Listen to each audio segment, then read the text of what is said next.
అందరికీ నమస్కారం. మీ శ్రీనివాస్ చెప్పే కథలకు మీకు స్వాగతం. ఈరోజు నుంచి ఒక డిటెక్టివ్ నవల, అడుగు ముందుకు వేయక. రచన కొమ్మూరి సాంబశివరావు గారు. ఈ సీరియల్ 1955, 1965ల కాలం నాటిది. అయినా సరే బాగుంటుంది అనే ఉద్దేశంలోనే మీకు అందించుదామనే ప్రయత్నం చేస్తున్నాను. మరి అడుగు ముందుకు వేయక మొదటి భాగం, రచన కొమ్మూరి సాంబశివరావు గారు. సీరియల్లోకి వెళ్దామా? తమరైన డిటెక్టివ్ యుగంధర్ తల ఊపి రండి అనగానే అతని గదిలోకి వచ్చి యుగంధర్ బల్లకి కొంచెం దూరంగా నిలుచున్నాడు. కూర్చోండి అని యుగంధర్ అతనిని పరీక్షగా చూశాడు. దాదాపు ఒక 40 ఏళ్ళుంటాయి. లావుగా పొట్టిగా ఉన్నాడు. తెల్లని డ్రిల్ ప్యాంటు, ప్యాప్లిన్ షర్టు, లేత పసుపు రంగు కోటు వేసుకున్నాడు. సామాన ఛాయ, కొద్దిగా నెరసిన తల వెంట్రుకలు పైకి దూకున్నాడు. కళ్ళజోడు. మీ పేరు అడిగాడు Yugandhar. C Narahari, Boag road number 492, Thyagaraya Nagar, Madras అన్నాడు అతను. యుగంధర్ అతని పేరు, చిరునామా వ్రాసుకున్నాడు. ఆడిట్ ఆఫీస్లో సూపరింటెండెంట్గా పనిచేస్తున్నాను అన్నాడు నరహరి. యుగంధర్ తల పంకించాడు. మీ సహాయం కావాలి అన్నాడు నరహరి. చెప్పండి అన్నాడు యుగంధర్. అతనికి ఏ సందర్భంలో తన సహాయం అవసరమై ఉంటుంది? భార్యతో తగాదా పడ్డాడా? విడాకుల కేసా? తను విడాకుల కేసులు దర్యాప్తు చేయనని చెప్తే పాపం ఎంత నిస్పృహతో వెళ్ళిపోతాడో అనుకున్నాడు యుగంధర్. నిన్న రాత్రి నా మనీ పర్స్ పోయింది, దాన్ని సంపాదించి పెట్టాలి మీరు అన్నాడు నరహరి. యుగంధర్ ఆశ్చర్యంతో చూశాడు అతన్ని. మనీ పర్సా? ఎంత డబ్బుంది ఏమిటి దాంట్లో అడిగాడు. 5 రూపాయల నోటు, 6 అణాల చిల్లర. పోలీస్ రిపోర్ట్ ఇచ్చారా? వెంటనే ఇచ్చాను. పోలీసులు దొంగని పట్టుకోగలరని కానీ ఆ మనీ పర్స్ నాకు తెచ్చిస్తారని కానీ నాకు నమ్మకం లేదు. 5 రూపాయల కోసం నేను హంగామా చేస్తున్నానని విసుక్కున్నారు కూడా అన్నాడు నరహరి. యుగంధర్ నవ్వాడు. అవును, 5 రూపాయల కోసం మీరు ఇంత హంగామా చేయటం నాకు ఆశ్చర్యంగానే ఉంది. నా ఫీజు ఎంత ఉంటుందో తెలుసా మీకు అడిగాడు యుగంధర్. చాలా ఎక్కువే ఉంటుంది అని నవ్వి, కనీసం పోయిన 5 రూపాయల కన్నా ఎక్కువే ఉంటుంది అన్నాడు నరహరి. మనీ పర్సులో ఆ డబ్బు కాకి ఇంకేమైనా ఉన్నాయా? ఒక కవర్ ఉంది అన్నాడు నరహరి. ఆ కవర్లో ఏముంది? నాకు తెలియదు. యుగంధర్ నరహరిని ఆశ్చర్యంతో చూశాడు. బల్ల మీద ఉన్న 3 కేజీల్స్ సిగరెట్ డబ్బాలోంచి తనొక సిగరెట్ తీసుకొని డబ్బా నరహరి ముందుకు తోశాడు. థ్యాంక్స్ అన్నాడు నరహరి. యుగంధర్ సిగరెట్ వెలిగించాడు. పోయిన మనీ పర్స్ కాదు, అందులో డబ్బు కాదు, మీకు కావాల్సింది ఆ కవరు అవునా అని అడిగాడు యుగంధర్. నరహరి తల ఊపాడు. ఆ కవర్లో ఏమున్నది నిజంగా మీకు తెలియదా, లేక నాకు చెప్పటం ఇష్టం లేదా అడిగాడు యుగంధర్. నిజంగా నాకు తెలియదు. మరి అయితే ఆ కవర్ కోసం మీకు అంత పట్టుదల ఎందుకు? నరహరి క్షణం పాటు మౌనంగా ఉండి గొంతు సవరించుకొని మీకు అంత విపులంగా చెప్తాను వినండి. నిన్న ఆఫీస్ నుంచి తిన్నగా సినిమాకి బయలుదేరాను. తోవలో మౌంట్ రోడ్లో కాఫీ తాగడానికి హోటల్కి వెళ్ళాను. అక్కడ అకస్మాత్తుగా నా బావమరిది కనిపించాడు. అతని పేరు సుదర్శనం. ఢిల్లీలో ఉంటున్నాడు. సెంట్రల్ గవర్నమెంట్లో ఉద్యోగం. ఈ ఊరికి వచ్చినవాడు మా ఇంటికి ఎందుకు రాలేదా అనుకుంటూ అతను కూర్చున్న బల్ల దగ్గరికి వెళ్ళి అతను ఎదురుగా కూర్చుని, ఏమో ఎప్పుడొచ్చావు, ఎక్కడ దిగావేమిటి, ఎలా ఉన్నావు అని అడిగాను. ఈవేళ పొద్దున్నే పని మీద వచ్చాను, హోటల్లో దిగాను. మీ ఇంటికి రావడానికి తీరిక లేకపోయింది, కులాసాగానే ఉన్నాను అంటూ నా వైపు చూడకుండా హోటల్ గుమ్మం వైపు చూస్తున్నాడు. ఉన్నట్టుండి చటుక్కన లేచి నా దగ్గరకు వచ్చి నా భుజం మీద చెయ్యేసి, నాకు అర్జెంటు పనుంది, తర్వాత ఇంటికి వస్తానని భుజం తట్టాడు. నాకన్నా చాలా చిన్నవాడు. అంతకుముందెప్పుడు అలా నన్ను భుజం మీద తట్టలేదు అతను. ఎందుకా ఇంత విచిత్రంగా ప్రవర్తిస్తున్నాడు అని అనుకున్నాను. అంతలో సుదర్శనం, బావా నీ జేబులో ఒక కవరు పడేశాను, దాన్ని జాగ్రత్తగా దాచు, నేనే వచ్చి తీసుకుంటాను, ఎవ్వరికీ ఇవ్వకు అని వెళ్ళిపోయాడు అన్నాడు నరహరి. తర్వాత అడిగాడు యుగంధర్. సుదర్శనం ప్రవర్తన విచిత్రంగా కనపడ్డది. అతను కవర్ కోసం ఇంటికొచ్చినప్పుడు అడగచ్చని అనుకున్నాను. కాఫీ ముగించి సుదర్శనం ఇచ్చిన కవరు మనీ పర్సులో పెట్టుకుని సినిమాకి బయలుదేరాను. సరిగ్గా 9 గంటలకు హాల్ నుంచి బయటకు వచ్చాను. సిగరెట్ ప్యాకెట్ కొనటానికి కిళ్ళీ కొట్టుకు వెళ్ళి పర్సు కోసం జేబులో చేపెట్టాను. పర్సు లేదు. కంగారుగా జేబులన్నీ వెతికాను. పర్సు ఏ జేబులోనూ లేదు. అన్నాడు యుగంధర్. సినిమా హాల్లోకి పరిగెత్తాను. నేను కూర్చున్న సీటు మీద, సీటు కింద వెతికాను. పర్సు ఎక్కడా లేదు. తర్వాత పోలీస్ స్టేషన్కి వెళ్ళి రిపోర్ట్ ఇచ్చాను. చెప్పాను కదా, పోలీసులు అట్టే శ్రద్ధ చూపించలేదు అన్నాడు యుగంధర్. అందువల్లే మీ దగ్గరకు వచ్చాను అన్నాడు నరహరి. యుగంధర్ నవ్వి, ఆ కవర్లో ఏముందో సూచనగానైనా మీకు తెలిసి ఉండాలి. అది చాలా ముఖ్యమైనదని మీకు తెలిసి ఉండాలి, లేకపోతే నా దగ్గరికి ఎందుకు వస్తారు అన్నాడు. చెప్పానుగా, సుదర్శనం జాగ్రత్తగా దాచమని ఆ కవర్ ఇచ్చాడు. పోయిందని చెప్పటం ఇష్టం లేదు, అందుకని వచ్చాను. యుగంధర్ నవ్వాడు. అది సుదర్శనానికి ఎవరో అమ్మాయి వ్రాసిన ప్రేమలేఖ అయి ఉండొచ్చు, లేదా ఎవరో స్నేహితులు వ్రాసిన లేఖ అయి ఉండొచ్చు. ఆ కవర్ ఎంత ముఖ్యమైందో అతన్ని అడిగి తెలుసుకోకుండా ముందే మీరు నా దగ్గరికి ఎందుకు వచ్చారో నాకు అర్థం కాలేదు అన్నాడు యుగంధర్. నరహరి తల ఊపి, యు ఆర్ కరెక్ట్. ఎవరో రాసిన ప్రేమలేఖ అయి ఉండాలని మీలాగే నేను అనుకున్నాను. 5 రూపాయలు పోతే పోయాయిలే అనుకుని పొద్దున్న యథాప్రకారం ఆఫీస్కి వెళ్ళాను. నేను ఆఫీస్కి వెళ్ళిన కాసేపటికి నా బల్ల మీద టెలిఫోన్ మోగింది. సుదర్శనం ఫోన్ చేశాడు. ఏమని? తనకిచ్చిన కవరు మరొక పెద్ద కవర్లో పెట్టి Y Mukundarao, hotel Himalaya, Mount Road, Madras అని ఆ కవర్ మీద చిరునామా వ్రాసి రిజిస్టర్ పోస్టులో పంపించమన్నాడు. పోయిందని చెప్పారా అడిగాడు యుగంధర్. చెప్పాను. క్షణం పాటు మౌనంగా ఉండిపోయి, థ్యాంక్ గాడ్, అసలు నీకు ఆ కవరు ఇచ్చి ఉండకూడదు, అది నా తప్పు. కవరు పోవటంతో సరిపోయింది, అంతవరకు నయం. సాయంకాలం ఇంటికి వస్తాను అన్నాడు. ఆ కవర్లో ఏమున్నది చెప్పమన్నాను. చెప్పమంటావా అని ఇంకా ఏదో చెప్పబోతున్నాడు. ఇంతలో ఏదో చప్పుడు, సన్నని మూలుగు వినిపించాయి టెలిఫోన్లో. మరుక్షణం టెలిఫోన్ డిస్కనెక్ట్ చేయబడింది. సుదర్శనం ఎక్కడి నుంచి ఫోన్ చేసింది తెలుసుకుందామని ఎక్స్చేంజ్కి ఫోన్ చేశాను. ఆటోమేటిక్ ఎక్స్చేంజ్ కనుక ఎక్కడి నుంచి ఫోన్ చేసింది చెప్పలేమన్నారు ఎక్స్చేంజ్ వాళ్ళు. ఇక ఆఫీస్లో కూర్చోలేకపోయాను. సుదర్శనానికి ఏదో ఆపద కలిగింది, అందులో సందేహం లేదు. మాట్లాడుతున్నవాడల్లా చటుక్కన ఆగిపోయి మూలిగాడు. తర్వాత టెలిఫోన్ డిస్కనెక్ట్ అయింది అన్నాడు నరహరి. మరి పోలీసులకి ఎందుకు రిపోర్ట్ చేయలేదు అడిగాడు యుగంధర్. నరహరి కాసేపు మౌనంగా ఉండి, సుదర్శనం ఎటువంటి చిక్కుల్లో ఉన్నాడో నాకు తెలియదు, అందువల్ల మీ దగ్గరకు వచ్చాను అన్నాడు. సుదర్శనం మీ బావమరిది అన్నారు కదా? అవును, నా భార్య తమ్ముడు. మరి ఢిల్లీలో ఏ డిపార్ట్మెంట్లో ఉద్యోగం? ఆయన సోషల్ వెల్ఫేర్లో ఉన్నానని చెప్పాడు ఒకసారి. మీకు నిశ్చయంగా తెలియదా? తెలియదు. ఉత్తరాలు అతనింటి అడ్రస్కే వ్రాసేవాళ్ళం. అడ్రస్ ఏమిటి అసలు?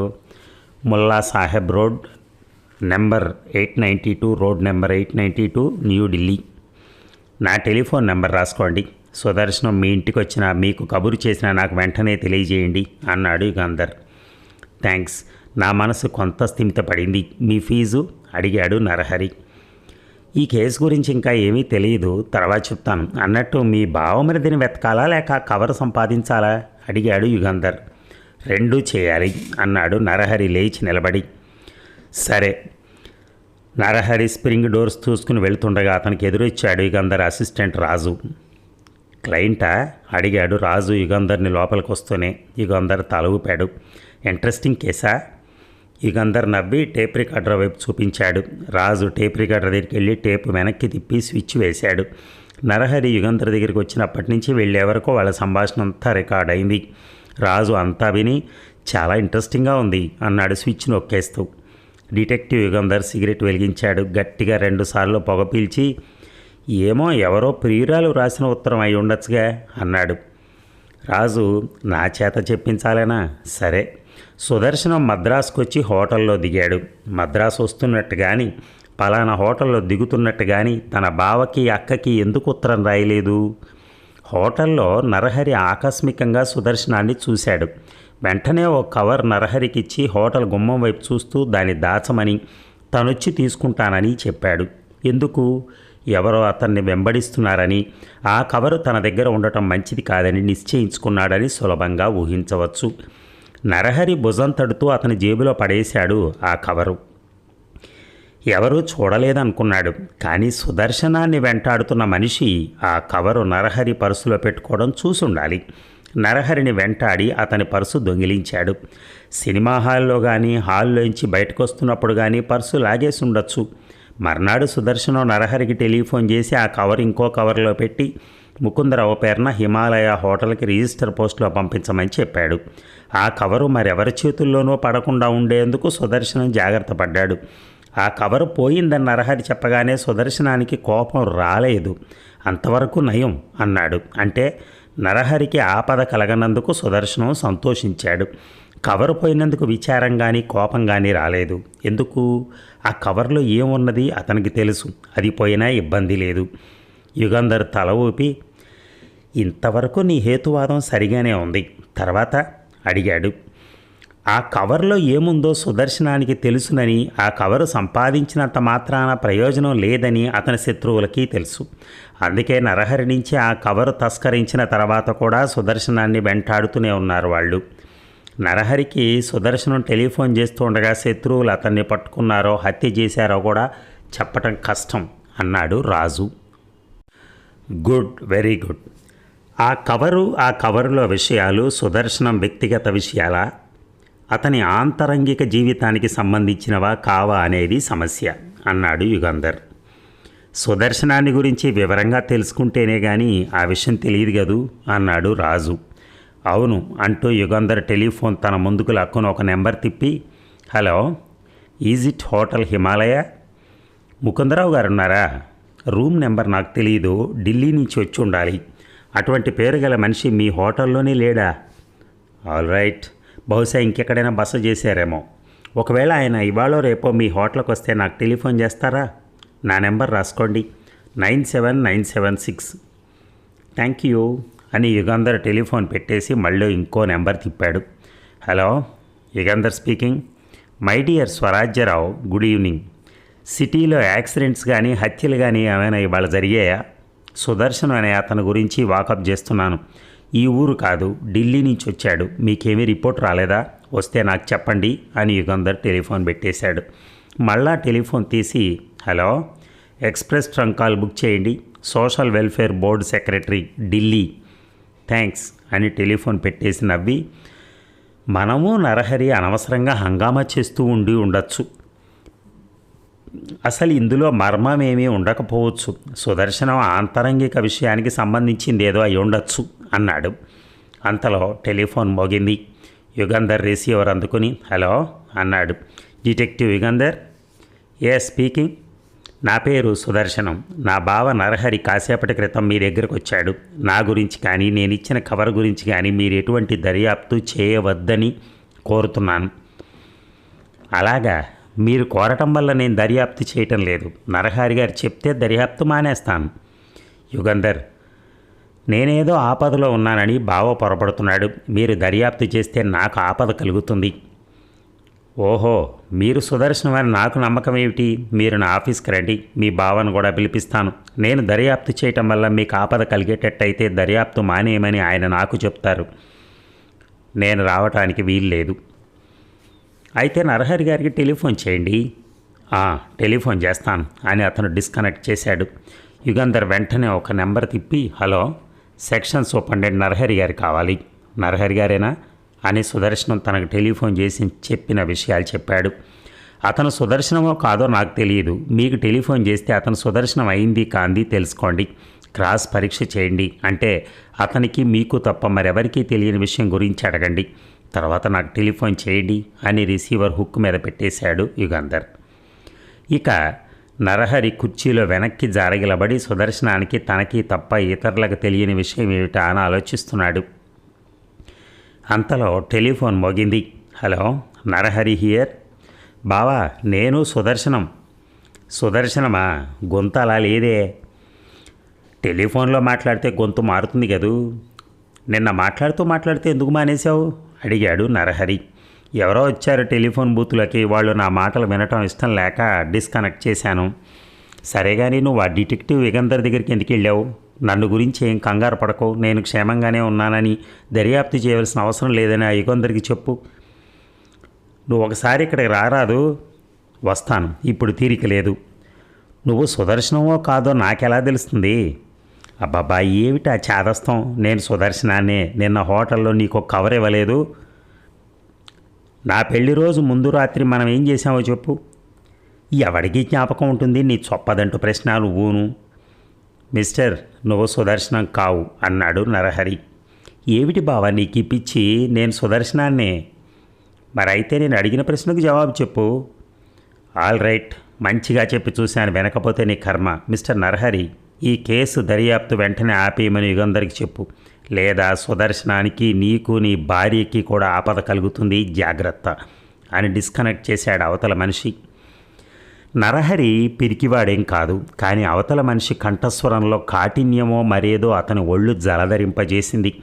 తన బావమరిది సుదర్శనం పొరపాటున ఎవరో దుర్మార్గులతో స్నేహం చేసి పెద్ద చిక్కుల్లో ఇరుక్కున్నాడు అనుకుని నరహరి టెలిఫోన్ తీసి యుగంధర్ నెంబర్ తిప్పాడు. హలో, నరహరి స్పీకింగ్ అని తనకి టెలిఫోన్ చేసిన మనిషికి జరిగిన సంభాషణ విపులంగా యుగంధర్కి చెప్పాడు. యూఆర్ కరెక్ట్, అతను మీ బావమరిది సుదర్శనం కాడు. అన్నట్టు ఇంకో విషయం, మీ బావమరిది సుదర్శనం సెంట్రల్ సోషల్ వెల్ఫేర్ బోర్డులో ఉద్యోగంలో లేడు. ట్రంక్ కాల్ చేసి కనుక్కున్నాను, అసలు ఆ పేరున్న మనిషి ఆఫీసులో ఎవరూ లేరట అన్నాడు యుగంధర్. నిజంగానా? సుదర్శనం నాకెందుకు అబద్ధం చెప్పాడు అన్నాడు నరహరి. ఏమో, ఎందుకైనా మంచిది, మీరు కాస్త జాగ్రత్తగా ఉండండి. ఇంటికి ఒంటరిగా వెళ్ళకండి, తలుపులు లోపల గడియలు పెట్టుకోండి, ఎవరైనా తలుపు తడితే ఎవరో తెలుసుకోకుండా తలుపు తీయద్దు అని యుగంధర్ హెచ్చరించాడు. అలాగే అని నరహరి టెలిఫోన్ పెట్టేసి ఈ విషయాలని తన భార్య సుగుణకి చెప్తే హడలిపోతుంది, తన తమ్ముడు ఏం ఆపదలో ఉన్నాడో అని ఏడుస్తూ కూర్చుంటుందనుకుని తనలో తాను నవ్వుకున్నాడు. 5 గంటలైంది. ఫైళ్ళు, కాగితాలు బల్ల సొరుగుల్లో సర్దుతున్నారు అందరూ. నరహరి లేచాడు. రహీం, నువ్వు ఇంటికేనా అడిగాడు తన ఇంటికి 3వ ఇంట్లో ఉంటున్న ఒక అప్పర్ డివిజన్ క్లార్క్ని. లేదండి, అలా బజార్కి వెళ్ళి ఇంటికి వెళ్తాను అన్నాడు ఆ యువకుడు. ఆఫీస్ నుంచి బయలుదేరుతున్న అందరితో పాటు గుంపులో కలిసి నరహరి బయలుదేరాడు. ఆర్ట్స్ కాలేజీ బస్ స్టాప్ వద్ద ఆగి క్యూలో నిలబడ్డాడు. 20 నిమిషాల తర్వాత బస్సులో చోటు దొరికింది. సామాన్యంగా సన్ థియేటర్ వద్ద దిగి ఇంటికి 1/2 మైలు నడుస్తాడు. ఎందుకైనా మంచిదని పానగల్ పార్క్కి టిక్కెట్ కొన్నాడు. పార్క్ దగ్గర దిగి రిక్షా ఎక్కాడు. ఇంటి ముందు రిక్షా ఆగింది. చిల్లర డబ్బులు రిక్షా మనిషికిచ్చి తలుపు తట్టాడు. భార్య గొంతు వినిపించలేదు. తలుపు తోశాడు. తెరుచుకుంది. ఎన్నిసార్లు చెప్పినా దీనికి జాగ్రత్త లేదు. తలుపు తెరిచిపెట్టి స్నానానికి వెళ్తుంది. తను సరిగా ఆఫీస్ నుంచి వచ్చే సమయానికే స్నానానికి వెళ్ళాలా అనుకుంటూ లోపలికి అడుగు పెట్టాడు. మరుక్షణం తలుపు మూసుకుంది. ఒక చెయ్యి అతని నోటిని అదిమి పట్టింది. నరహరి గిలగిలా తన్నుకున్నాడు. ఇక detective Yugandhar here. Swarajyarao speaking. బీచ్లో ఒక శవం కనిపించింది. దాదాపు 30 ఏళ్ళుంటాయి అతనికి. అతని పేరు కానీ ఊరు కానీ తెలుసుకునేందుకు సూచనలు ఏమీ లేవు. తెల్లని ప్యాంటు లోపలికి షర్టు వేసుకున్నాడు. మంచి పొడుగు, ఎర్రగా ఉన్నాడు. తల వెనక బలంగా దేనితోనో కొట్టుండాలి. రక్తం కారలేదు కానీ కొట్టిన వెంటనే స్పృహ పోయి ఉంటుందని, తర్వాత గొంతు నులిమి చంపి ఉండాలి అని డాక్టర్ అభిప్రాయం. ఈ కేసులో మీకు ఏమైనా ఇంట్రెస్ట్ ఉందా అని అడిగాడు స్వరాజ్యరావు. ఏమో, కానీ నేను ఒక మనిషి కోసం వెతుకుతున్నాను. శవం ఎక్కడుంది అడిగాడు యుగంధర్. మార్చురీలో. ఆల్ రైట్, ఇంకో అరగంటలో వస్తాను అని యుగంధర్ రిసీవర్ పెట్టేసి, రాజు, నరహరి అడ్రస్ ఆ ప్యాడ్ మీద వ్రాశాను, ఆ అడ్రస్ రాసుకో అన్నాడు. త్యాగరాయ నగరంలో బోగు రోడ్లో ఉన్న నరహరి ఇంటిని కనుక్కోవటం ఆ డిటెక్టివ్లకు కష్టం కాలేదు. ఇదే అయి ఉంటుంది ఇల్లు అని కారు ఆపాడు రాజు. ఇద్దరు కారు దిగి వెళ్ళారు. రాజు తలుపు తట్టాడు. లోపల నుంచి జవాబు లేదు. తలుపు తోసి, తలుపు తెరిచే ఉంది అన్నాడు రాజు. ఇంట్లోకి వెళ్లే ముందు ఇంకోసారి పిలు అంటూ రాజు పక్కకెళ్ళాడు యుగంధర్. నరహరి గారు పిలిచాడు రాజు. జవాబు లేదు. డిటెక్టివ్లు ఇద్దరు ఇంట్లోకి ప్రవేశించారు. ఇంట్లో ఎవరూ ఉన్నట్టు లేరు అన్నాడు రాజు. తలుపులు తెరిచిపెట్టి ఇంట్లో లేకుండా ఎక్కడికి వెళ్తారు అన్నాడు యుగంధర్. ఇద్దరు హాలు దాటి పక్కనున్న పడగ గదిలోకి వెళ్ళారు. మంచం మీద ఉన్న నరహరి జాలిగా చూశాడు యుగంధర్ని. అతని పక్కనే పడుకునున్న అతని భార్య సుగుణ కళ్ళల్లోంచి నీళ్లు కారుతున్నాయి. ఇద్దరి నోళ్లలోనూ గుడ్డలు కుక్కున్నాయి. చేతులు కాళ్ళు మంచం కొళ్ళకి బిగించబడ్డాయి. యుగంధర్ రాజుకి సంజ్ఞ చేశాడు. రాజు జేబులోంచి పిస్తోల్ తీసి ఆ గదిలోంచి బయటికి వెళ్ళాడు. యుగంధర్ జేబులోంచి చిన్న చాకు తీశాడు. ఆ చాకు చూసి సుగుణ మరింత భయంతో కళ్ళు మూసుకుంది. నేను మిమ్మల్ని విడిపించడానికి వచ్చాను, భయపడకమ్మా అన్నాడు యుగంధర్. 2 నిమిషాల్లో ఇద్దరు కట్లు విప్పేశాడు. అంతలో రాజు తిరిగి వచ్చి ఎవరూ లేరు అన్నాడు. ఏమైంది అడిగాడు యుగంధర్ వాళ్ళిద్దరు లేచి కూర్చున్న తర్వాత. నరహరి తన భార్య చేయి పట్టుకుని అదమటం చూశాడు యుగంధర్. ఏం లేదు, ఎవరో దొంగలు అన్నాడు నరహరి. సాయంకాలం వేళ దొంగలు ఈ ఊళ్ళో అంతా సాహసించడం లేదే, చెప్పండి అన్నాడు యుగంధర్. నేను ఇంటికి రావటానికి 5 నిమిషాలకు ముందు తలుపు చప్పుడయిందట. నేను వచ్చాను అనుకుని మా ఆవిడ తలుపు తీసిందట. ఎవరో ఇద్దరు లోపలికి వచ్చి దాని నోరు నొక్కేసి మంచానికి కట్టేశారు. నేను వచ్చేటప్పటికి తలుపు దగ్గరేసింది. లోపలికి రాగానే నా నోరు నొక్కేసి మంచానికి గట్టేశారు. అంతే మాకు తెలిసింది అన్నాడు నరహరి. వాళ్ళు పడుకున్న గదిలో ఒక బీరువా 2 పెట్టెలు ఉన్నాయి. యుగంధర్ బీరువా దగ్గరికి వెళ్ళి తలుపు లాగి చూశాడు. తలుపు తెరుచుకోలేదు. పెట్టెల తాళాలు పరీక్ష చేశాడు, సరిగానే ఉన్నాయి. ఇంట్లో ఎక్కడా ఏ వస్తువు ముట్టుకున్న సూచన లేదు అన్నాడు రాజు. నరహరి గారు, మీరు భయపడిపోయి అబద్ధం చెప్తున్నారు అన్నాడు యుగంధర్. నరహరి యుగంధర్ను దీనంగా చూసి లేదండి, నిజమే చెప్తున్నాను అన్నాడు. దొంగలు మిమ్మల్ని తాళ్లతో కట్టేసిన తర్వాత ఏం చేశారు? ఈ గదిలోంచి వెళ్ళిపోయారు. ఏం చేశారో మేము చూడలేదు. మీరు హడలిపోయారు. ఈ పరిస్థితిలో నిజం చెప్పమని మిమ్మల్ని అడిగి ప్రయోజనం లేదు. తర్వాత మీరే చెప్తారు. దయచేసి మీరు ఒకసారి నాతో రావాలి. ఎక్కడికి అడిగాడు నరహరి. బయటికి, పనుంది. ఏమిటా పని?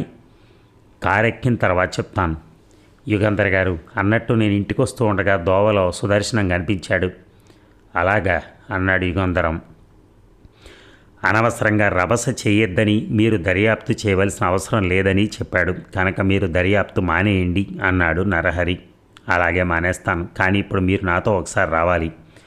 ఎక్కడికి, ఎందుకు? దర్యాప్తు మానేస్తున్నారుగా.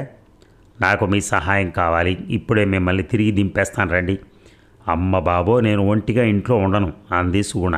అయితే మీరు రండి అన్నాడు యుగంధర్ ఆమెతో. భార్యాభర్తలు ఇద్దరు ఒకళ్ళ మొహాలు ఒకరు చూసుకున్నారు. క్షమించండి, నాకు ఒంట్లో బాగాలేదు, నేను రావడానికి వీల్లేదు అన్నాడు నరహరి తల వంచుకొని. మీ ఇంట్లో ప్రవేశించి మిమ్మల్ని మంచానికి కట్టేసిన వాళ్ళు మిమ్మల్ని ఎలాగో ఇంత హడలగొట్టారు. నా చేత వెంటనే దర్యాప్తు మాన్పించకపోతే మిమ్మల్ని హత్య చేస్తానని బెదిరించారా అడిగాడు యుగంధర్. నరహరి జవాబు చెప్పలేదు. నరహరి గారు, మీరు నాతో రావటానికి నిరాకరిస్తే నేను వెళ్ళిపోతాను, కానీ 5 నిమిషాల్లో పోలీసులు వస్తారు. ఎందుకు అడిగాడు నరహరి.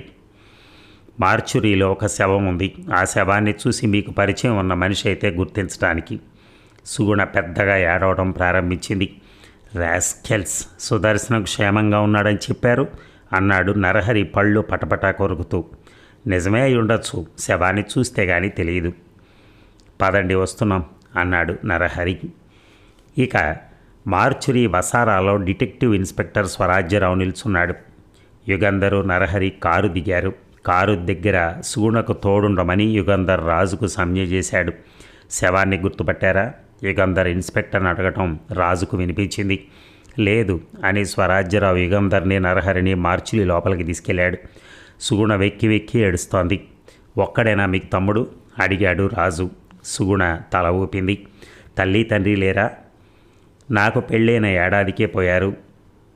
నా దగ్గరే ఉండి చదువుకున్నాడు సుధి. పెళ్ళి కాలేదా?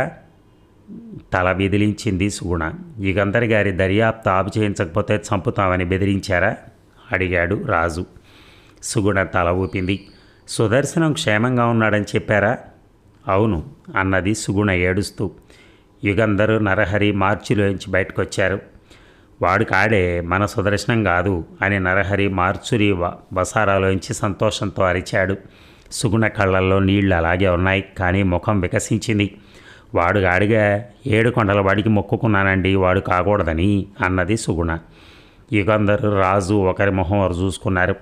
ఇన్స్పెక్టర్ క్రిజ్లర్ కారు దగ్గరికి వెళ్ళి, అయితే ఈ కేసులో మీకేం ఇంట్రెస్ట్ లేదన్నమాట అన్నాడు. యుగంధర్ తల ఊపాడు. ఇక ఈ కేసుని దర్యాప్తు చేయకుండా ఆపించడానికి వాళ్ళెవరో చాలా శ్రమపడ్డారు. ఎందుకు అన్నాడు యుగంధర్. రాజు గదిలో మూలనున్న కుర్చీలో కూర్చునున్నాడు. యుగంధర్ గది మధ్య పచారులు చేస్తున్నాడు. నరహరిని అతని భార్యని ఇంట్లో దింపేసి తలుపులు జాగ్రత్తగా గడియలు పెట్టుకోమని హెచ్చరించారు వాళ్ళని. తర్వాత ఇంటికి వచ్చి స్వరాజ్యరావుకు టెలిఫోన్ చేసి మఫ్టీలో కానిస్టేబుల్ వాళ్ళ ఇంటి ప్రాంతాల కాపలకు పంపమని చెప్పాడు యుగంధర్. అసలు ఈ సుదర్శనం విషయం ఆలోచిస్తేనే విచిత్రంగా ఉంది. సోషల్ వెల్ఫేర్ బోర్డులో పనిచేస్తున్నానని తన అక్కకి బావకి అబద్ధం చెప్పాడు. మద్రాసు వచ్చాడు. చిన్నప్పటి నుంచి తాను ఎవరి దగ్గరైతే పెరిగాడో వాళ్ళింట్లో దిగలేదు. ఆకస్మికంగా అతని బావ హోటల్లో కనిపిస్తే కుశల ప్రశ్నలు అడగటం కానీ అతనితో కలిసి ఇంటికి వెళ్ళటం కానీ చేయలేదు. ఒక కవర్ నరహరికి ఇచ్చి జాగ్రత్తగా ఉంచమని చెప్పి అదృశ్యమయ్యాడు. మర్నాడు ఆ కవరు ముకుందరావు అనే అతనికి హోటల్ హిమాలయాకు పంపమని టెలిఫోన్ చేశాడు. టెలిఫోన్లో మాట్లాడుతూ ఉన్నట్టుండి మాట్లాడటం మానేశాడు. ఈ సుదర్శనం ప్రవర్తన చాలా విచిత్రంగా లేదు అన్నాడు రాజు. యుగంధర్ తల ఊపి అదే ఆలోచిస్తున్నాను. సుదర్శనం సామాన్యమైన మధ్యతరగతి కుటుంబానికి చెందినవాడు. బీఎస్సీ పాస్ అయ్యాడు. 28 ఏళ్ళు. ఢిల్లీలో ఉంటున్నాడు. అతను ఎందుకు అక్కకి బావకి అన్ని అబద్ధాలు చెప్పాడు అని చటక్కన టెలిఫోన్ దగ్గరికి వెళ్ళి రిసీవర్ తీసి number 00001 Delhi express trunk call అన్నాడు. రాజు ఆశ్చర్యంతో ఎందుకు అడిగాడు. సుదర్శనం ఇంటి అడ్రస్ మన దగ్గర ఉంది కదా, అతని గురించి వాకప్ చేయమని అడుగుదాం, ఆ మాత్రం సహాయం చేసి పెట్టరా అన్నాడు యుగంధర్. అవును, సుదర్శనం ఢిల్లీలో ఏం చేసేవాడో తెలుసుకుంటే పరిశోధన కొంతవరకైనా ముందుకు సాగుతుంది. అయినా నరహరి దర్యాప్తు ఆప్ చేయమన్నాడు కదా అన్నాడు రాజు. నరహరి దర్యాప్తు ఆప్ చేయమన్నాడు నిజమే. ఎందుకన్నాడు? క్లయింట్ బెదిరిపోయి దర్యాప్తు ఆపు చేయమనగానే మనం ఆపేస్తే మనకు కేసులే ఉండవు. ప్రతి కేసులోనూ ఎప్పుడో ఒకప్పుడు క్లయింట్ భయపడి దర్యాప్తు ఆపు చేయమని అడగడం జరుగుతూనే ఉంటుంది అన్నాడు యుగంధర్ నవ్వుతూ. ఇంతలో టెలిఫోన్ గణగణ మోగింది. ఢిల్లీ నుంచి కాల్ సార్ అంది operator. Hello, detective Yugandhar speaking. Mister Bhandarkar, మీరు నాకు చిన్న సాయం చేసి పెట్టాలి, అందుకని టెలిఫోన్ చేశాను అన్నాడు యుగంధర్. స్పెషల్ బ్రాంచ్ డైరెక్టర్ భండార్కర్కి యుగంధర్కి చాలా కాలం నుంచి స్నేహం. అనేకసార్లు స్పెషల్ బ్రాంచ్ తరపున యుగంధర్ పరిశోధనలు చేశాడు. తప్పకుండా చేస్తాను, మీకు సహాయం చేసే అవకాశం ఎప్పుడో కానీ రాదు అన్నాడు భండార్కర్. మీ ఏజెంట్లకు ఎవరికైనా ఈ పని ఒప్పచెప్తే చాలు. ముల్లా సాహెబ్ రోడ్ నెంబర్ 892లో సుదర్శనం అనే ఒక యువకుడు ఉంటున్నాడు. అతనికి మద్రాసులో ఒక బావ అక్క ఉన్నారు. వాళ్ళ పేర్లు నరహరి, సుగుణ. నరహరి ఆడిట్ ఆఫీసులో సూపరింటెండెంట్. సుదర్శనం గురించిన వివరాలన్నీ కావాలి నాకు. అతను ఢిల్లీలో ఏం చేస్తున్నాడు, ఉద్యోగం చేస్తున్నాడా, చేస్తే ఏం ఉద్యోగం, మద్రాసుకు వచ్చి ఎన్ని రోజులైంది, అతని స్నేహితులు ఎవరు, అతను చిక్కుల్లో ఉన్నాడా, అయితే ఏమిటా చిక్కులు, సుదర్శనం గురించి క్షుణ్ణంగా తెలుసుకోమని మీ ఏజెంట్కి చెప్పండి అన్నాడు యుగంధర్. అతన్ని గురించిన వివరాలన్నీ మీకెందుకో చెప్తారా అడిగాడు స్పెషల్ బ్రాంచ్ డైరెక్టర్ భండార్కర్. ఓ కేసు సందర్భంలో అవసరమైంది, వివరాలు చెప్పాలంటే చాలా టైం పడుతుంది అన్నాడు యుగంధర్. పర్వాలేదు అని భండార్కర్ చిన్నగా నవ్వి బిల్లు స్పెషల్ బ్రాంచ్ ఖాతాలో వేయమని చెప్తాలేండి అన్నాడు. ఓ క్లయింట్ తరపున దర్యాప్తు చేస్తున్నాను, వివరాలు చెప్పడం వృత్తిపరంగా నీతి విరుద్ధమైంది, ఆ వివరాలు మీకెందుకో చెప్తారా అడిగాడు యుగంధర్. చెప్తాను, ఎవరికీ తెలియనివ్వకండి, సుదర్శనం మా ఏజెంట్ అన్నాడు భండార్కర్. ఓ, అతను స్పెషల్ బ్రాంచ్ ఏజెంటా అన్నాడు యుగంధర్.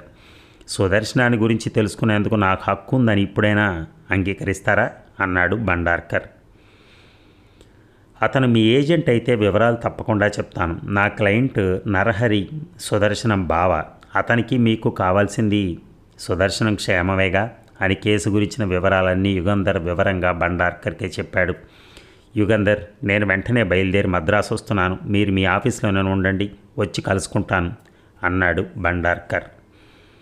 ఇక బయట కారు ఆగిన చప్పుడు కాగానే భండార్కర్ వచ్చినట్టున్నాడు అన్నాడు యుగంధర్. రాజు కిటికీలోంచి బయటకు తొంగి చూశాడు. ఒక్క భండార్కరే కాదు సార్, పరివారం అంతా వచ్చింది. అంటే అడిగాడు Yugandhar. Inspector general of police, chief commissioner of police భండార్కర్కి ఇరుపక్కల నడుస్తున్నారు అన్నాడు రాజు. అంతలో కాలింగ్ బెల్ మోగింది. రాజు వెళ్ళి తలుపు తీసి రండి, యుగంధర్ మీకోసమే కాచుకొని ఉన్నారు అన్నాడు. ఏమోయ్, ఎలా ఉన్నావు అని రాజుని అడిగి యుగంధర్ని చూసి హలో, విమానాశ్రయం నుంచి తిన్నగా ఇక్కడికే వచ్చాను అన్నాడు భండార్కర్. యుగంధర్ కుర్చీలోంచి లేచి భండార్కర్కి ఇద్దరు ఉన్నత ఆఫీసు ఉద్యోగులకు షేక్ హ్యాండ్ ఇచ్చి కూర్చోండి అన్నాడు. మై డియర్ యుగంధర్, హోంమంత్రితో చర్చించి ఆయన సలహా తీసుకున్నాను. ఈ కేసు మీకు అప్పగించమని ఆయన చెప్పారు. పోలీసు శాఖ పూర్తి సహకారం ఉంటుంది మీకు అన్నాడు Bhandarkar. Commissioner, IG of police తలలూపారు. అసలు కేసు ఏమిటో చెప్పండి అడిగాడు యుగంధర్. కేసు గురించి నాకన్నా మీకే బాగా తెలుసు. సుదర్శనాన్ని గురించిన వివరాలు చెప్తాను అని భండార్కర్ గొంతు సవరించుకొని, సుదర్శనం ఈ ఊళ్ళో ప్రెసిడెన్సీ కాలేజీలో బీఎస్సీ పూర్తి చేశాడు. క్లాస్ వచ్చింది. స్పోర్ట్స్లో చాలా బహుమతులు సంపాదించాడు. 7 ఏళ్ల క్రితం ఇంటెలిజెన్స్ సర్వీస్కి దరఖాస్తులు వేయమని ప్రకటించినప్పుడు సుదర్శనం దరఖాస్తు పెట్టాడు. అతని తండ్రి కస్టమ్స్లో అప్రైజర్గా పనిచేసిన ప్రభుత్వ ఉద్యోగి. అతని బావ నరహరి ప్రభుత్వ ఉద్యోగి. మంచి కుటుంబాన్ని నుంచి వచ్చాడు. తెలివైనవాడు. ఇంటెలిజెన్స్ డిపార్ట్మెంట్లోకి తీసుకున్నాం. 2 ఏళ్ల తర్వాత స్పెషల్ బ్రాంచ్లోకి తీసుకున్నాను. మా ఏజెంట్లలో నిపుణులలో అతను ఒకడు. శ్రద్ధ, సామర్థ్యం, తెలివి, ధైర్యము కలవాడు అన్నాడు యుగంధర్. నాగజాతుల వారికి రహస్యంగా ఆయుధాల సప్లై కావటం గురించి 6 నెలల పాటు దర్యాప్తు చేసి 4 రోజుల క్రితం ఆ మోటాను పట్టించాడు. అంటే ఫిబ్రవరి ఆఖరున కేసు ముగించి ఢిల్లీకి చేరుకున్నాడు. పాపం చాలా కష్టపడ్డాడు. అందువల్ల 4 రోజుల పాటు సెలవు తీసుకుని కులాసాగా గడిపి తిరిగి మార్చి 1వ తేదీన డ్యూటీలో చేరమన్నాను. సరేనని వెళ్ళిపోయాడు. ఫిబ్రవరి 22వ తేదీన అతను నాకు ట్రంక్ కాల్ చేశాడు. తను పాండిచ్చేరిలో ఉన్నానని, సెలవు రోజులు గడపడానికి అక్కడికి వచ్చానని, ఆకస్మికంగా ఒక విషయం తనకు తెలిసిందని, అది చాలా ముఖ్యమైనదని, దేశ భవిష్యత్తుకు విపత్తు కలిగే విషయం ముందుగా తెలుసుకున్నానని, వెంటనే బయలుదేరి ఢిల్లీ వస్తున్నానని చెప్పాడు. ఆ విషయం ఏమిటో మీరు అడగలేదా? యుగంధర్ ప్రశ్నించాడు. అడిగాను. టెలిఫోన్లో చెప్పడానికి వీలు లేదని, పక్కన ఎవరో ఉన్నారని, వాళ్ళకు వినిపిస్తే ప్రమాదమని, తక్షణమే బయలుదేరి ఢిల్లీ వస్తున్నానని చెప్పాడు. తర్వాత అడిగాడు యుగంధర్. అతని రాక కోసం కాచుకున్నాను. పాండిచ్చేరి నుంచి మద్రాసు వచ్చి ఫిబ్రవరి 22కో 24కో చేరుకోవాలి. సుదర్శనం రైల్లో రావాల్సిన అవసరం లేదు. మద్రాసు నుంచి ప్లేన్లో రావచ్చు. ఇటువంటి సందర్భంలో ఖర్చులన్నీ ఆఫీసే భరుస్తుందని కూడా సుదర్శనానికి తెలుసు. అతను రాలేదు. ఎందుకు రాలేదా అనుకుంటూ ఉండగా మీ వద్ద నుంచి ట్రంకాలు వచ్చింది అన్నాడు భండార్కర్. పాండిచ్చేరి నుంచి టెలిఫోన్ చేశాడా? అక్కడికిందుకు వెళ్ళాడు? ఆగాడు యుగంధర్. భండార్కర్ క్షణం పాటు ఆలోచించి ఏమో అన్నాడు. మద్రాసుకే బయలుదేరాడేమో. తోవలో ఏదో జరుగుంటుంది. అందువల్ల ఎవరినో వెంటాడుతూ పాండిచ్చేరి వెళ్ళాడేమో అన్నాడు యుగంధర్.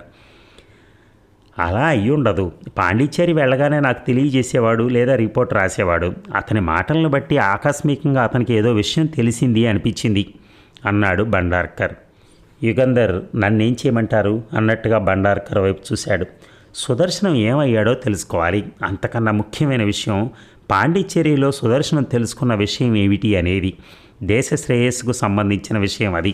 అనవసరంగా కంగారు పడి చిన్న విషయాన్ని కొండంతలు చేసే మనిషి కాడు సుదర్శనం. సుదర్శనానికి ఏదో ఆపద కలిగి ఉండాలి. మీరు చెప్పిన విషయాలను బట్టి ఆ రహస్యం ఏదో బయటపడకుండా ఉండటానికి వాళ్ళెవరో చాలా శ్రమపడుతున్నారు. మీరు వెంటనే పూనుకుని అసలు రహస్యం ఏమిటో ఆరా తీయాలి అన్నాడు భండార్కర్. యుగంధర్ తల ఊపి ఉన్నత పోలీసు ఉద్యోగులిద్దరినీ చూస్తూ, సుదర్శనం ఆనవాలు వివరంగా వ్రాసిస్తాను. అన్ని పోలీస్ స్టేషన్లకి సర్క్యులర్ పంపించండి. అతని జాడ తెలిస్తే వెంటనే మీకు తెలియజేయమనండి అన్నాడు. భండార్కర్ లేచి నుంచుని, నేను వెంటనే ఢిల్లీ వెళ్ళిపోవాలి యుగంధర్, నాతో అవసరం ఉంటే ఫోన్ చేయండి అన్నాడు. యుగంధర్ లేచి నిలబడి భండార్కర్కి షేక్ హ్యాండ్ ఇచ్చాడు. ఇక పాండిచ్చేరి 10 మైళ్ళుంది. రాజు క్రిజ్లర్ కారు 50 మైళ్ళ స్పీడును నడుపుతున్నాడు. యుగంధర్ మద్రాసులోనే ఉండిపోయి రాజుని పాండిచ్చేరికి వెళ్ళి దర్యాప్తు చేయమన్నాడు.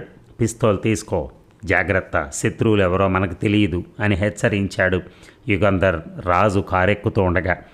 రాజు పాండిచ్చేరి సరిహద్దు చేరుకున్నాడు. రోడ్డుకు 2 పక్కల 2 స్తంభాలు, గోడ. అక్కడి నుంచి పాండిచ్చేరి ఫ్రెంచ్ రాజ్యం. రోడ్డుకి అడ్డంగా ఉన్న కర్ర పక్కన ఒక మనిషి నిల్చున్నాడు.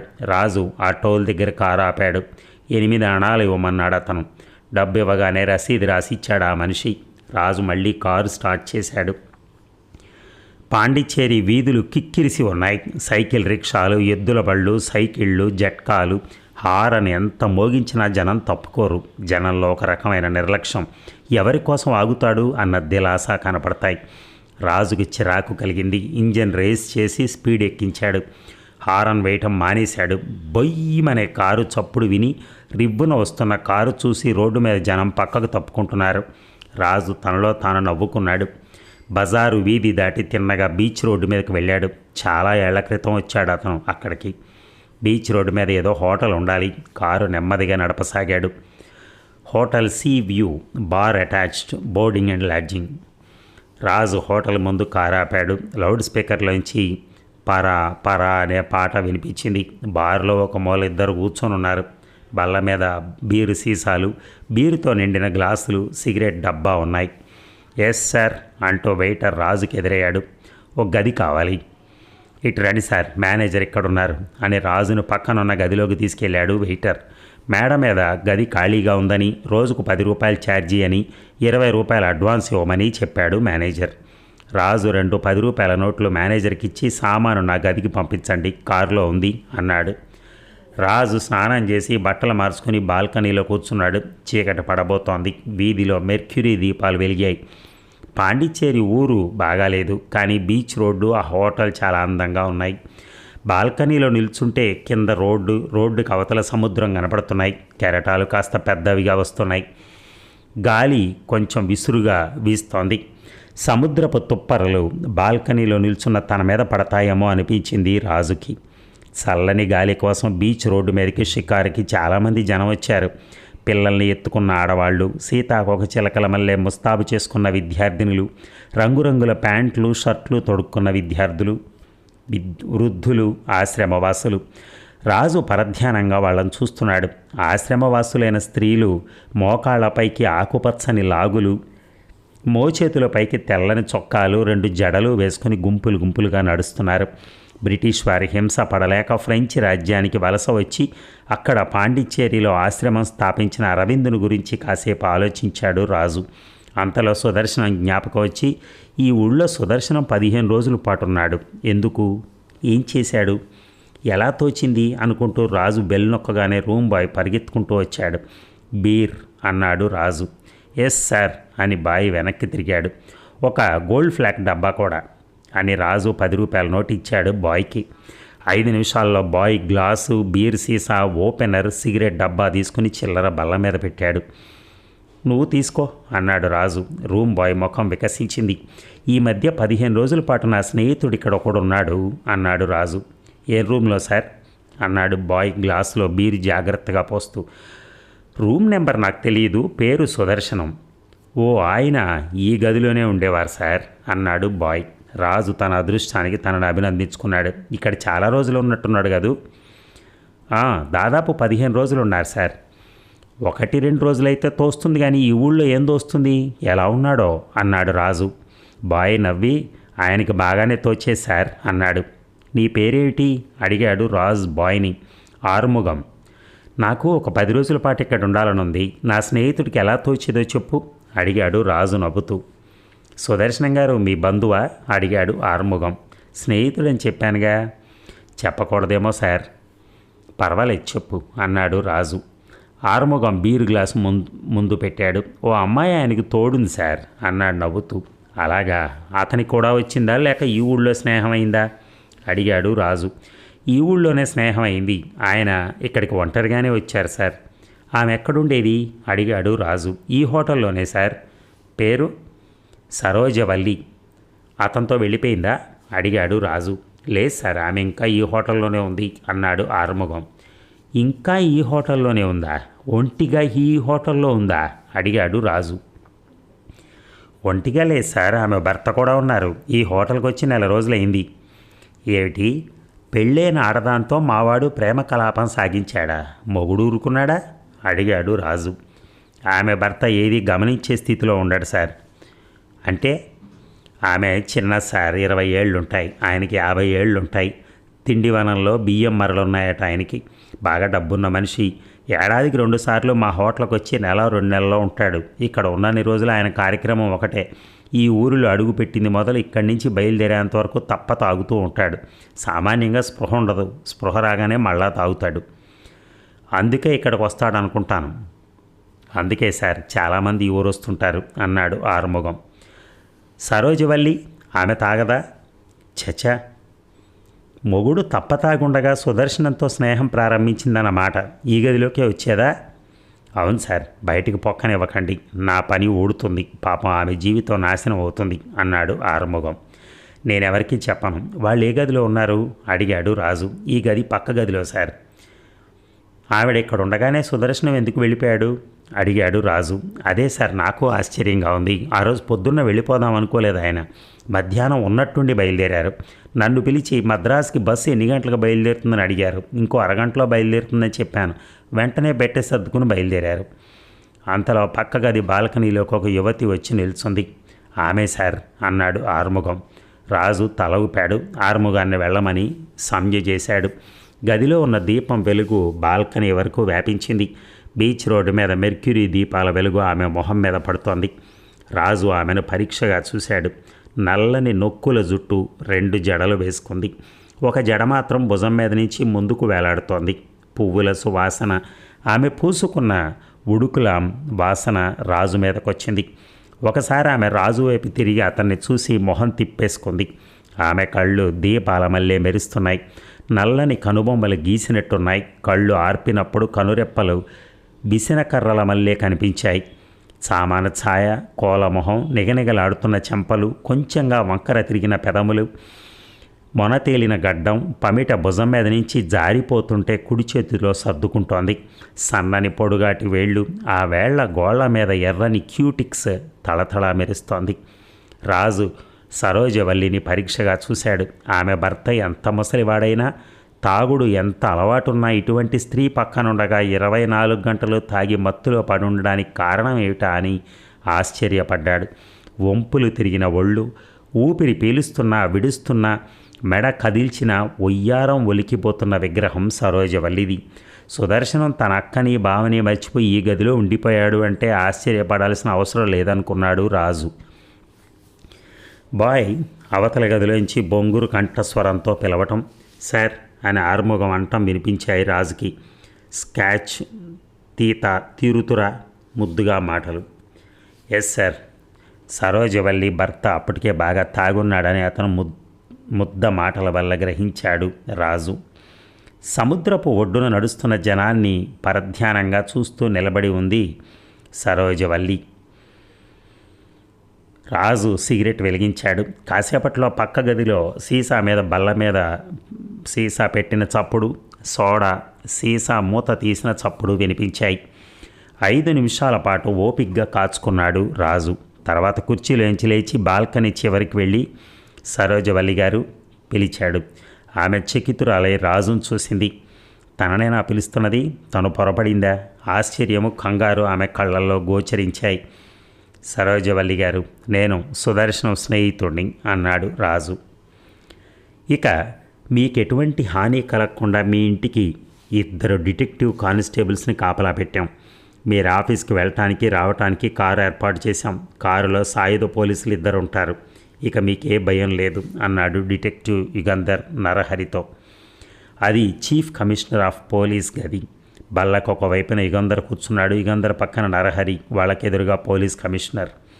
నరహరి కంగారుగా చూశాడు ఇద్దరిని. ఎందుకింత కట్టుదిట్టం? సుదర్శనం ఏమయ్యాడు? అతని జాడ ఏమైనా తెలిసిందా అడిగాడు. అది తెలుసుకోవటానికే ప్రయత్నిస్తున్నాం. పోలీసు శాఖ యావత్తు నిర్విరామంగా శ్రమపడుతోంది. మీ సహకారం ఉంటే అన్నాడు పోలీస్ కమిషనర్. నరహరి తల ఊపాడు. మిమ్మల్ని మీ భార్యని మంచానికి కట్టేశారు ఎవరో. అది ఎలా జరిగిందో వివరంగా చెప్పండి అడిగాడు యుగంధర్. నరహరి జేబులోంచి సిగరెట్ తీసి వెలిగించాడు. నేను ఇంటికి వెళ్ళేటప్పటికీ తలుపు దగ్గరికేసింది. తొయ్యగానే తెరుచుకుంది. లోపల అడుగు పెట్టగానే ఎవరో నా నోరు నొక్కేశారు. వెనక నుంచి నన్ను చేతులతో బలంగా బంధించి పట్టుకుని తీసుకెళ్లి మంచానికి కట్టేశారు. నా పక్కన నా భార్య కూడా నాలాగే మంచానికి కట్టబడి ఉండడం చూశాను. నోట్లో గొడ్డలు కుక్కారు. సుదర్శనం నాకు కనిపించాడని, అతను నాకు ఇచ్చిన ఉత్తరం అతనికి ఎవరో వివాహితురాలు రాసిన ప్రేమలేఖ అని చెప్పాడని, మీకు చెప్పి దర్యాప్తు ఆపించమని చెప్పాడు. ఆ 2లో ఒకడు. అలా చేయకపోతే సుదర్శనం ప్రాణం బలి తీసుకుంటామని, తర్వాత మమ్మల్ని చిత్రహింస పెట్టి చంపుతామని బెదిరించి వెళ్ళిపోయారు. జేబురు మాలతో గడ్డం కింద చెమట తుడుచుకుంటూ చెప్పాడు నరహరి. వాళ్ళ ఆనవాళ్ళు వర్ణించి చెప్పగలరా అన్నాడు యుగంధర్. నరహరి తల బెదిరించి చీకటి, కిటికీ తలుపులన్నీ మూసేశారు అన్నాడు. గొంతు ఎలా ఉంది? గొంతు బొంగురుగా ఉంది. సుదర్శనం మీకు హోటల్లో కనిపించాడని, మీ దగ్గరికి వచ్చి భుజం తడుతూ మీ జేబులో కవర్ పడేశాడని చెప్పారు మీరు. ఏ జేబులో పడేశాడు అడిగాడు యుగంధర్. నేను షర్టు వేసుకున్నాను. అప్పుడు షర్టు ముందు జేబులో పడేశాడు. ఆ కవర్ మీరు ఎప్పుడో పర్సులో పెట్టుకున్నారు? బిల్లు ఇవ్వటానికి కౌంటర్ బల్ల దగ్గరికి వెళ్ళినప్పుడు పర్సు ప్యాంటు జేబులోంచి తీశాను. చిల్లర డబ్బులు ఇచ్చేసి షర్టు జేబులోంచి కవర్ తీసి పర్సులో పెట్టుకున్నాను. కనుక హోటల్ ముందు గుమ్మం దగ్గర కానీ వీధిలో కానీ నిలబడి ఉన్న మనిషికి మీరు ఆ కవరు పర్సులో పెట్టుకోవటం కనిపిస్తుందన్నమాట. హోటల్ నుంచి సినిమా హాల్కి నడిచే వెళ్ళారా? 2 పర్లాంగుల దూరమైనా లేదుగా. హోటల్ నుంచి మీ వెనక ఎవరైనా రావటం గమనించారా మీరు? లేదు. గమనించుంటే జాగ్రత్త పడేవాడిని. పర్సు ఏ జేబులో పెట్టుకున్నారు? ప్యాంటు జేబులో. సినిమాకి ఏ తరగతి టిక్కెట్ కొన్నారు మీరు? ₹30 టిక్కెట్ కొన్నాను. మీ తర్వాత టిక్కెట్ కొన్న మనిషిని చూసారా? లేదు.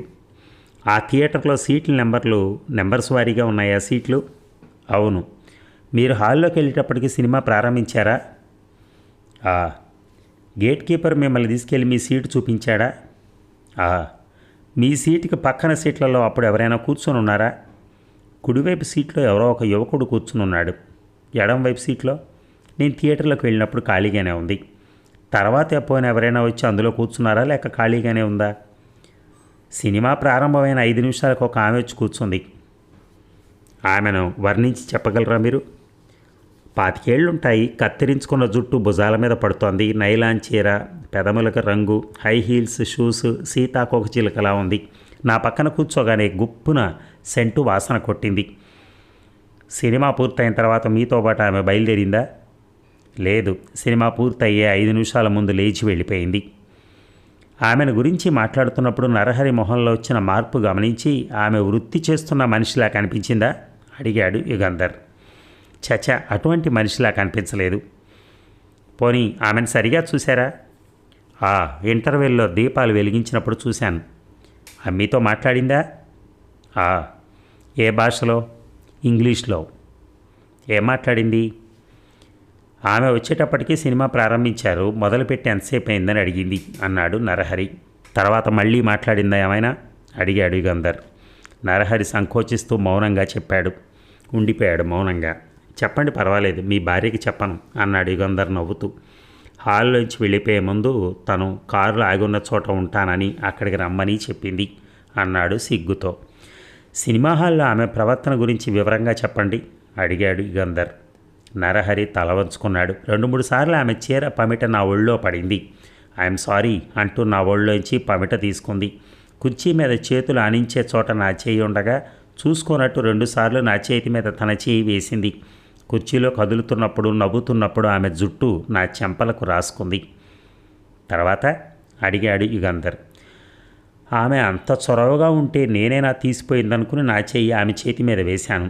ఊరుకుంది. తర్వాత అడిగాడు యుగంధర్. సినిమా అవుతున్నంతసేపు ఇంకా కొంచెం చనువుగా ప్రవర్తించాం. అందుకేనా సినిమా అయిన తర్వాత మిమ్మల్ని బయట కలుసుకోమని చెప్పింది? అవును.